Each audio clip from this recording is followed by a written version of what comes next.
ने कभी सोचा है कि जिस ब्रिटिश साम्राज्य का सूरज कभी नहीं डूबता था, जिसने आधी दुनिया पर राज किया, वो आखिर अफगानिस्तान में आकर कैसे ढेर हो गया? आज की कहानी इसी बारे में है कि कैसे एक महाशक्ति ने एक छोटे से पहाड़ी देश को हल्के में लेने की गलती की और फिर उसे इसकी कितनी भारी कीमत चुकानी पड़ी। बात साल 1839 की है, जब अंग्रेजों को डर था कि रूस कहीं अफगानिस्तान के रास्ते भारत पर हमला न कर दे। बस इसी डर में उन्होंने अपनी एक बड़ी फौज काबुल भेज दी।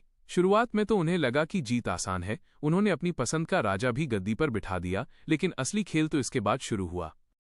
अफगानिस्तान के लोग किसी बाहरी दखलंदाजी को पसंद नहीं करते और यही अंग्रेजों की सबसे बड़ी भूल साबित हुई। वहां के कबीलों ने एक साथ मिलकर विद्रोह कर दिया।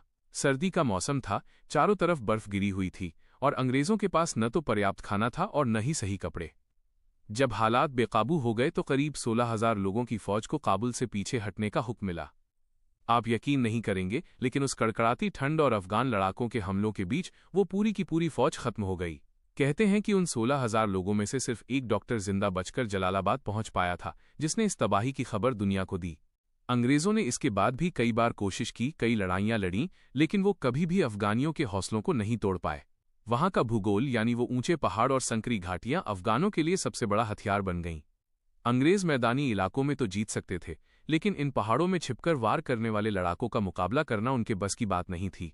आखिर में उन्हें समझ आ गया कि अफगानिस्तान पर कब्जा करना तो मुमकिन है, लेकिन वहां टिके रहना नामुमकिन।